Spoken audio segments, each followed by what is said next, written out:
you suffer from the fact of saying yes to an opportunity and yet later on down the track you're suddenly becoming so time poor that all you're doing is spinning around on a hamster wheel, just trying to keep your head above water and everything else seems to be falling apart around you? This video is to help you understand what's happening and how we can best allocate our time and how we can best understand our time and our opportunities instead of just burning the candle at both ends. Always, as a creator or an entrepreneur or a self-employed person, you have to have opportunities for thinking of that big picture. Often when we're saying yes to multiple opportunities, we're taking away that sense of creativity, taking away that sense of being able to look at the big picture, because you need that calm mindset, that quiet time to actually mull over things that you're trying to do in a big picture way. So how do we best understand how we can say yes to opportunities and really take advantage of that, and when we should actually say no?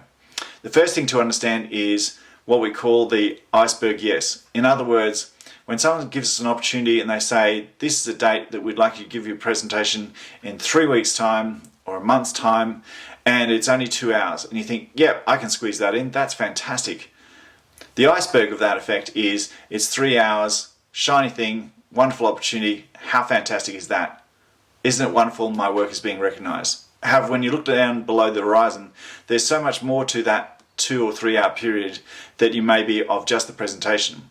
If you just think of it in simple terms, that you've got the working out the presentation itself, so you may already have that presentation in mind, you may have done it from somewhere else, but you're probably going to change it around to suit the audience a little bit better, suit the situation a little bit better. So you still got to rejig that a little bit.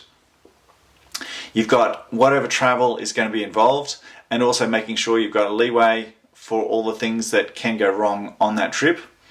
Even if it's a Zoom presentation, make sure your computer's up to date, making sure all your internet's working, everything's all fired up and ready to go.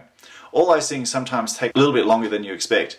Then of course there's the liaising with the organizer in a nuts and bolts way. What's expected? How long is it going to actually be? Is there question and answers? Is it going to be some time where you're expecting me to stay around afterwards? Is it a meet and greet type situation? Sometimes all those little things don't become apparent until actually much closer to the event. Do I need to store things online for you guys to be able to have for later on? All those little things that can take up much more time than you think. So you've got that little shiny, wonderful, exciting opportunity above the water, and yet all these big things that are sitting below the water that are going to take up much more of your time. So in other words, instead of just being a 2 hour period, it's now half a day, maybe even it's close to a day. You've said yes to that, you've said yes to something else in the following few days, you've said yes to something else in the following few days. So once again, now you're on that hamster wheel of chasing yourself for doing those opportunities. And they're wonderful opportunities, and you don't want to say necessarily no to them, but you have to understand, if you keep doing them back on back, you haven't got any time for big picture thinking and making sure that you're open and learning for your own personal growth to keep going into the future. The other, of course, danger is where you've said yes to something and then they suddenly ask it for it to be ongoing. So you've thought of a commitment that's only going to be a couple of hours, or maybe it's a committee that asks you to do a bigger project, or you didn't realize how much research or background load on was actually going to be applied. In other words, the committee itself might be only an hour or two. Behind it is much more substantial and a much more toing and froing situation.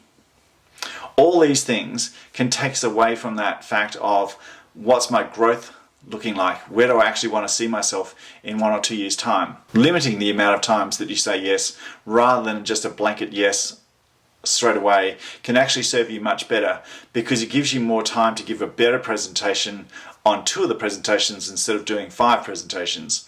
It also may allow you to have a much more relaxed persona in that meet and greet situation afterwards, whereas all your brain is wanting to do is solve the next problem, which the hamster wheel is going. I've got another presentation tomorrow to do. Where's that presentation? How's it going to work? I've got to change it around a little bit more. This didn't work, that didn't work. Quick. Instead of allowing yourself to get feedback, allowing yourself to understand what improvements can I make for next time, you're straight away back into it. You're not allowing yourself to take a moment and let things sit down and settle for a moment.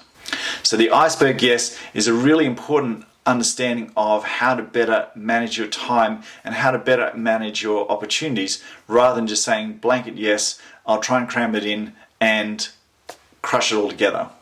Sometimes you don't feel like you want to let anyone down, but always remember, the most important person is don't let yourself down. If you want to give a great presentation on ongoing opportunities, then it's making sure that you're giving the best you can in that moment.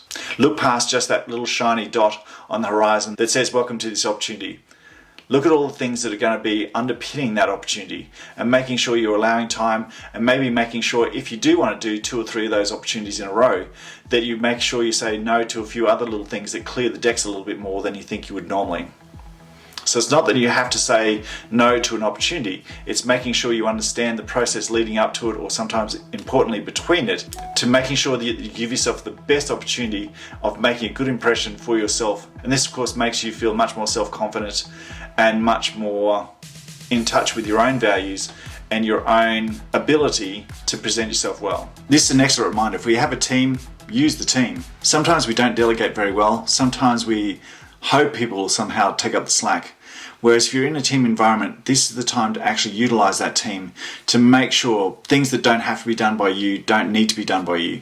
Things that are innocuous to your presentation can be actually delegated, making sure that you're getting your team members to understand what's required, how this impacts, because everyone will have the same association sometimes as you. It's only a 2-hour window, and yet it's much more than that.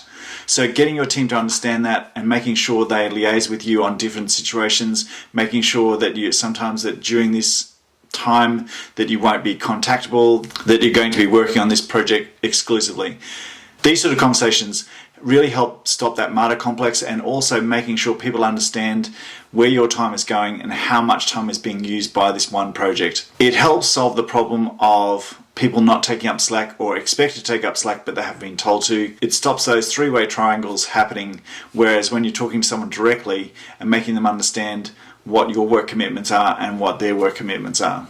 If you're not in a team environment, this is the time to actually look at your resources, how you can outsource something, how you can actually make sure that other things or other strategies can pick into place and take up that slack. Sometimes we try and do everything all at the same time, and it just isn't possible. We have to understand what our role is in this situation, and also what we can then allow ourselves to resource out, and while it may be a little clunky this time, it'll actually make it much smoother the next time. So just because something doesn't work the first time when you resource out doesn't mean it's not going to be a viable solution in the future. Often something when you're first taking it into a practice won't work. You don't sure the right people, you're not sure of the right time, you're not even sure if you've explained what you need well enough. But if you do it often enough, what you want is communicated better, what you need is received better. These things then have a way of smoothing themselves out. If you don't do it, all you're doing is burning yourself, and actually once again you may be coming to grips with having an opportunity, but you're paying for it in a big way somewhere else. Always remember, once you have committed to the yes, then make sure you do what matters. Keep it simple, don't let it get too complicated, communicate with others, make sure everyone understands their new roles for the time factor that's actually involved. And then, importantly, put time aside for big picture thinking, so you're not just stuck on that hamster wheel. Don't put 15 minutes aside, don't put an hour aside. Make sure you put an actual structured time aside to go through, liaise, debrief, how'd that work, where are we going next, and how do we want to get there. I hope this helps. I hope this gets you out of that hamster wheel thinking and making sure you understand by saying yes to an opportunity, which is absolutely fantastic and wonderful, but you do take on board everything that's layered beneath that surface, so you can repeatedly take an opportunity and then still work for a bigger goal in the long run, and making sure you're not burning yourself out. My name is Ben Netfield. I hope this video really helps. Please like and subscribe and share with others if you find they're always stuck on that hamster wheel. Glad you made it through to the end of this video. I hope to see you on the next one. Remember to be kind, and the most important person to be kind to is yourself. Take care. See you on the next one.